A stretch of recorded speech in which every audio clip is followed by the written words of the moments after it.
समाज को बहुत धन्यवाद देना चाहता हूँ कि एक बहुत महत्वपूर्ण मुद्दे को उन्होंने आज उठाया है। आज बाबरी ध्वंस के 30 साल हो रहे हैं और उसी के साथ-साथ जो प्रक्रिया है पूरे देश में चल रही है। पहली बात हमें ये ख़्याल करना है कि 1992 6 दिसंबर के पहले 6 दिसंबर का दिन बाबा साहब के महापरिनिर्वाण दिवस के रूप में जाना जाता था, केवल उसी रूप में जाना जाता था। और उसके बाद ये फिर बाबरी ध्वंस और ये दोनों चीज़ें आती गई। कहीं बाबरी ध्वंस की लकीर बड़ी हो गई और बाबा साहब की लकीर को छोटा करने की ये कोशिश है। अब उसकी मैं थोड़ी पृष्ठभूमि देना चाहता हूँ, क्योंकि जिस राजनीति ने बाबरी मस्जिद को गिराया, एक सिलसिलेवार तैयारी से गिराया, एक बहुत लंबी तैयारी से चलाया, ऐसा लगता है कि उसका उद्देश्य केवल धार्मिक अल्पसंख्यकों को हाशिए पे डालना है, उनको उनका दानवीकरण करना है, उनके खिलाफ हिंसा करना है, ऐसा लगता है। पर मेरी समझ ये है कि ये जो लगता है ये प्रक्रिया का एक भाग है। प्रक्रिया का एक भाग है धार्मिक अल्पसंख्यकों को हाशिए पे डालना, उनको टारगेट करना, ये एक भाग है। इसका जो गहरा भाग है वो यहाँ के दलित वर्ग को दबाना है। और ये मैं 3 चीज़ों के आधार पे कहना चाहूँगा। अगर आपको याद होगा 1980 में अहमदाबाद और गुजरात में दलित विरोधी हिंसा हुई थी। और ये हिंसा इसलिए हुई थी कि दलितों को जो आरक्षण मिलता है, उस आरक्षण के खिलाफ बहुत बड़ा प्रोपेगेंडा, बहुत बड़ा प्रचार गुजरात में हुआ। और वो गुजरात में ये होने के बाद एक दहशत का वातावरण दलितों के बीच में फैल गया। ये पहली बात मैं रेखांकित करना चाहता हूँ। दूसरी बात जो मैं रेखांकित करना चाहता हूँ वो ये 1985-86 में पिछड़े वर्गों के खिलाफ एक हिंसा हुई। ये भी अहमदाबाद गुजरात में हुई और उसका जो मुख्य सूत्र था वो ये था कि इनको नौकरियों की तरक्की में प्राथमिकता दी जाती है, they get preference in the promotion in that. ये 2 हो गए। और तीसरा आप देखिए इसी दौरान वीएचपी ने राम मंदिर का मुद्दा अपने हाथ में ले लिया। बाद में वीएचपी से ये बीजेपी ने, आडवाणी ने अपने हाथ में ले लिया और आडवाणी जी ने इसको एक रूप दे दिया कि हमारा एजेंडा है, मंदिर वहीं बनाएंगे और रथ यात्रा की शुरुआत की, रथ यात्रा की प्लानिंग की। इसी बीच एक तीसरी घटना होती है, वो भी दलितों से संबंधित है, दलित ओबीसी से संबंधित है। वह 1990 में मंडल कमीशन का लाया जाना।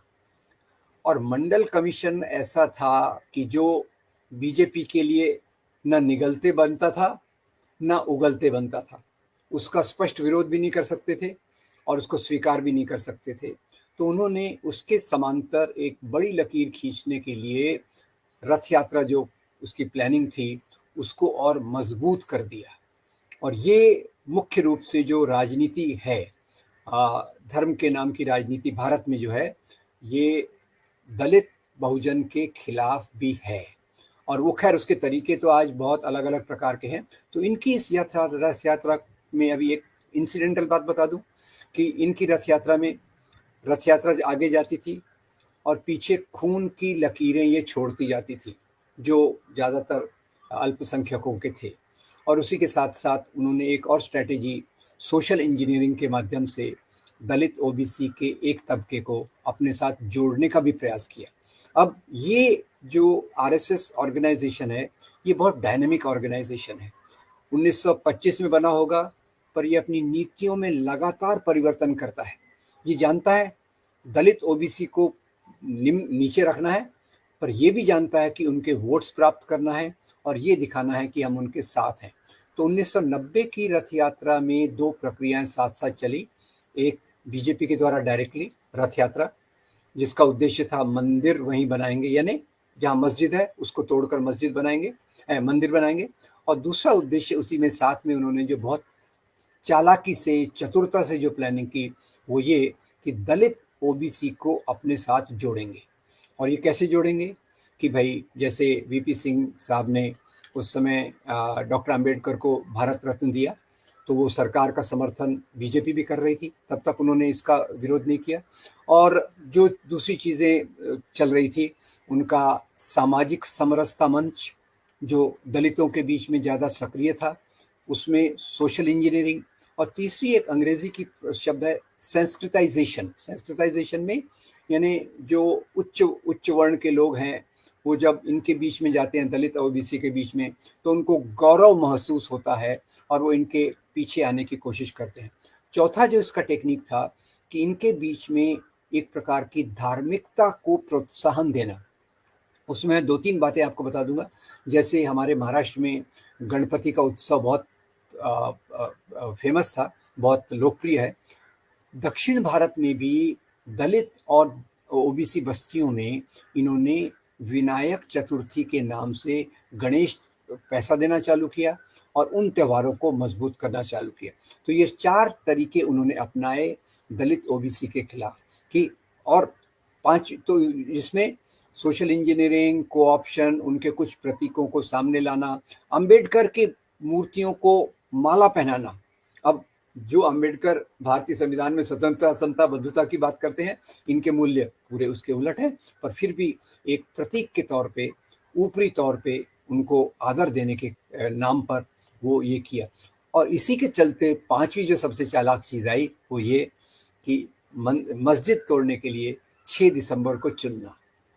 तो जो 6 दिसंबर पूरा प्रतीक था महापरिनिर्वाण, बाबा साहब के मूल्य, बाबा साहब का आदर, तो उसमें उन्होंने इसको एक बड़ी लकीर खींचकर उस बाबा साहब की याद को छोटा करने की कोशिश करना।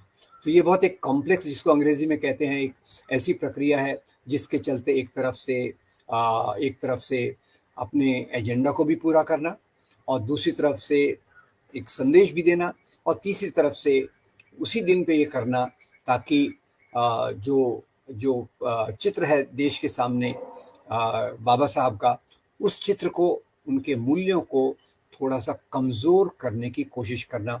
ऐसी मेरी समझ है। मैं ऑफ कोर्स उम्मीद करता हूँ कि इसमें बहुत सारे मुद्दे होंगे जिस पर आपकी अलग राय होगी, पर ये मेरी मुख्य मुद्दा है। और मैं आखिरी बात जो कहना चाहूँगा, जिस पर मैं समाप्त करूँगा, वो ये कि ये मानकर चलना कि आरएसएस, बीजेपी का एजेंडा केवल धार्मिक अल्पसंख्यकों के खिलाफ है, वो केवल आधी समझ है। पूरी समझ ये है कि बीजेपी आरएसएस का एजेंडा, ये आरएसएस का जो ये पूरा कार्यक्रम है, वो 2-3 पैरों पे चलता है। एक पैर अल्पसंख्यकों के खिलाफ, दूसरा पैर दलित ओबीसी को हाशिए पे, दुय्यम दर्जे पे रखकर, और उनसे ही अपने एजेंडा को पूरा करवाना। ये मेरी समझ है इसके बारे में। Thank you very much.